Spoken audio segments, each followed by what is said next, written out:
नमस्कार, झारखंड समाचार में आप सबका स्वागत है। आइए जानते हैं सुबह से लेकर शाम तक की तमाम बड़ी खबरों को। इससे पहले चैनल को सब्सक्राइब नहीं किया है तो प्लीज चैनल को सब्सक्राइब कर बेल आइकन को प्रेस कर दीजिए ताकि खबरों का अपडेट आपको मिलता रहे। प्रस्वीकृति मामला बीत रहित हाई स्कूल और +2 स्कूलों की होगी जांच।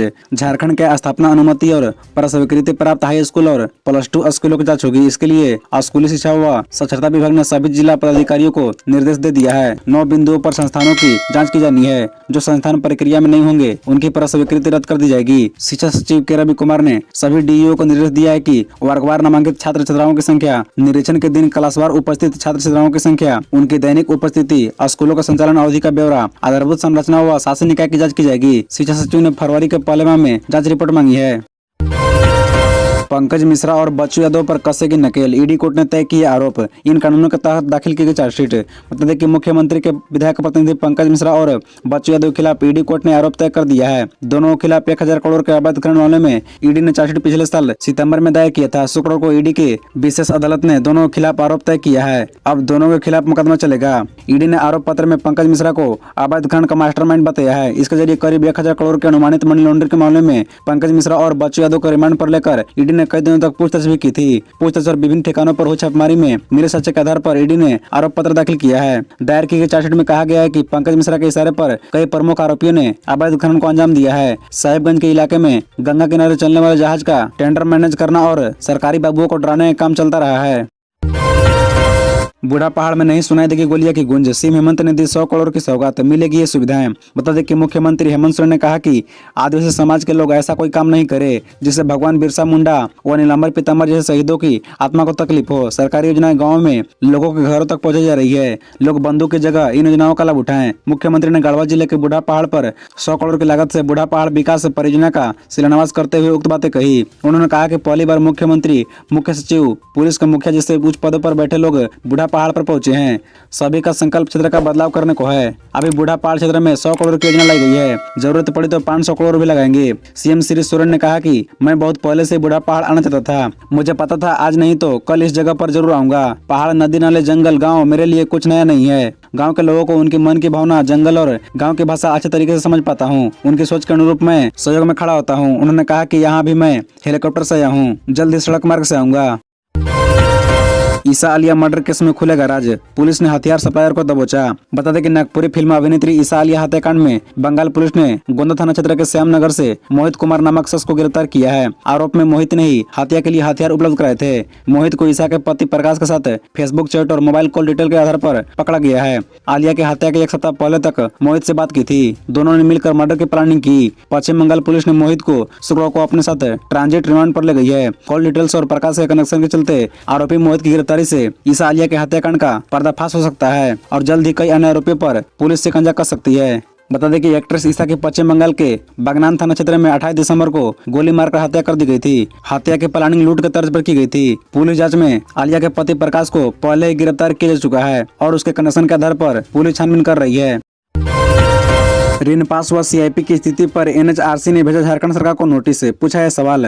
बता दें कि एनएचआरसी ने झारखंड के ऋण पास व सीआईपी सहित देश के 46 सरकारी मानसिक स्वास्थ्य संस्थानों की बदहाली पर सवाल उठाया है। उसने स्थिति को दयनीय और अमानवीय करार दिया है। यह खुलासा सर्वे और स्थल निरीक्षण के दौरान हुआ।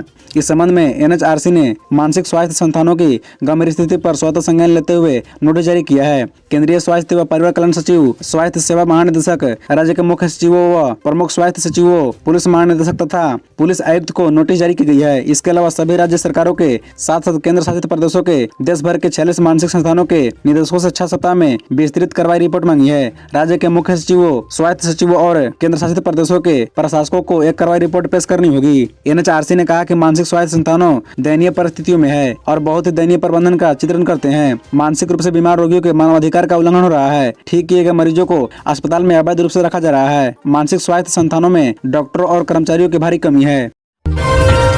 परीक्षा पे चर्चा, झारखंड की बेटी मेनका की पीएम मोदी ने की तारीफ, कहा कि बिना के सवालों को ऐसे दिए जवाब।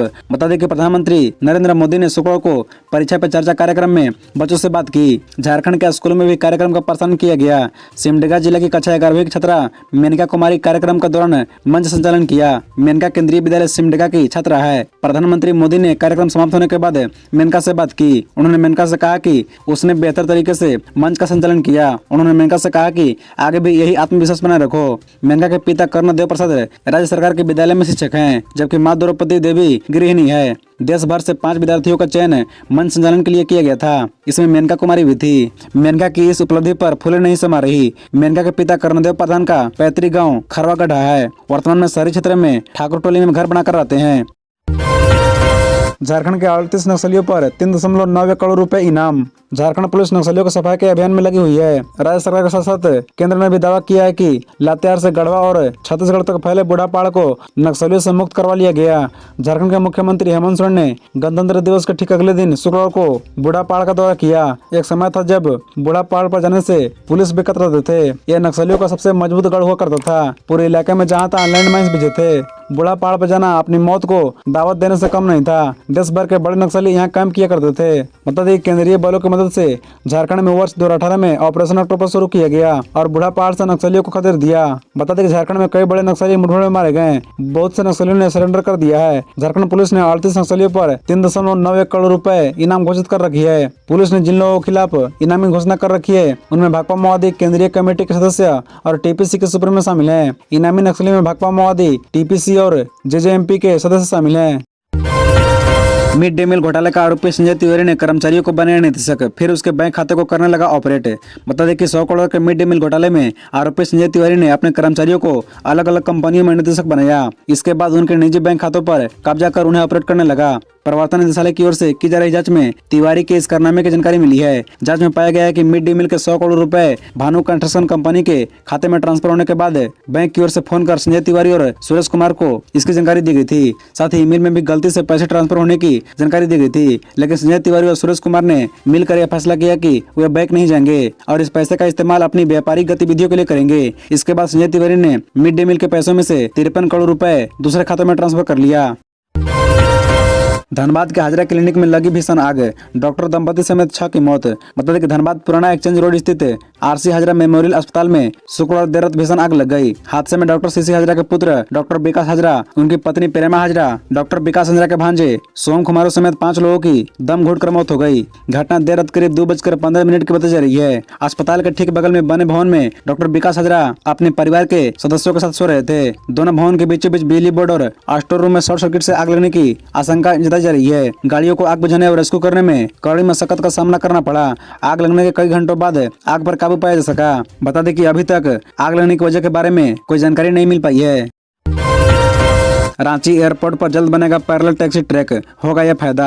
बता दें कि बिरसा मुंडा एयरपोर्ट पर पैरेलल टैक्सी ट्रैक का निर्माण किया जाएगा। इसका निर्माण पूरा होने के बाद रनवे पर लैंड होने के बाद अगले 2 मिनट में ही विमान इस ट्रैक पर आ जाएगा और रनवे जल्द ही खाली हो जाएगा। इससे हर 2 मिनट के अंतराल पर विमान उतर सकेंगे, जबकि अभी लैंडिंग के बाद विमान के रनवे से होकर ही पार्किंग में तक आने के कारण हर लैंडिंग के बाद 3 से 4 मिनट तक रनवे व्यस्त रहता है और 5 मिनट से कम अंतराल पर लैंडिंग और टेक ऑफ संभव हो पाता है। एयरपोर्ट निदेशक केएल अग्रवाल ने बताया कि इसकी अनुमति डीजीसीए से मिल गई है। जल्द ही पैरेलल टैक्सी ट्रैक का निर्माण शुरू होगा। ट्रैक का निर्माण होने से रनवे में विमानों की आवाजाही तीव्र गति से होगी। एयरपोर्ट निदेशक ने कहा कि इसके अलावा रनवे पर advance cat two approach lighting उपकरण भी लगाया जाएगा। इसके लिए टेंडर हो चुका है। इसे रनवे पर लगाने में करीब 1 वर्ष लगेगा। रनवे के इंड पॉइंट से 900 मीटर तक ट्रू अप्रोच लाइटिंग सिस्टम लगाया जाएगा। जब कोहरे में विमान उतरेगा उस समय पायलट को यह लाइट विमान उतारने में मदद करेगी।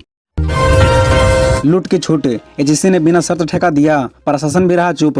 क्रिकेट फैंस से 28 लाख रुपए की अवैध। बता दें कि जेएससी स्टेडियम में भारत न्यूजीलैंड का मैच देखने पहुंचे क्रिकेट प्रेमियों से गाड़ियों की पार्किंग में जमकर अवैध वसूली हुई। ठेकेदार messrs Raj fun and arts और आरके सिन्हा को न एजेंसी ने रोका और न ही पुलिस और प्रशासन ने कोई एक्शन लिया।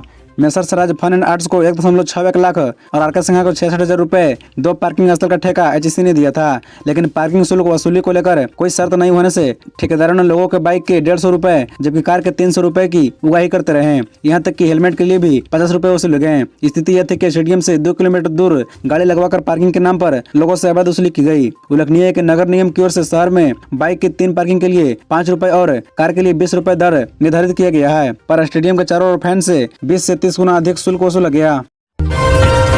परीक्षा पर चर्चा। 30 विद्यालयों के 7,293 छात्रों ने सुना पीएम का लाइव संबोधन। बता दें कि परीक्षा पर चर्चा कार्यक्रम के तहत शुक्रवार को महानगर भाजपा की ओर से 30 स्कूलों में कार्यक्रम आयोजन किया गया। 30 स्कूलों के 7,293 छात्र छात्राओं ने प्रधानमंत्री मोदी का लाइव संबोधन सुना। कार्यक्रम के संयोजक मानस परसुन ने बताया कि सभी स्कूलों में छात्र छात्राओं के साथ सांसद, विधायक, पूर्व मेयर, महानगर भाजपा के पदाधिकारियों ने भी प्रधानमंत्री के संबोधन को सुना। सांसद PN सिंह और विधायक राज सिंह ने संबोधन के बाद छात्र छात्राओं को संबोधित किया। दिल्ली पब्लिक स्कूल में सांसद PN सिंह अतिथि थे। यहाँ 1200 छात्रों ने संबोधन को सुना।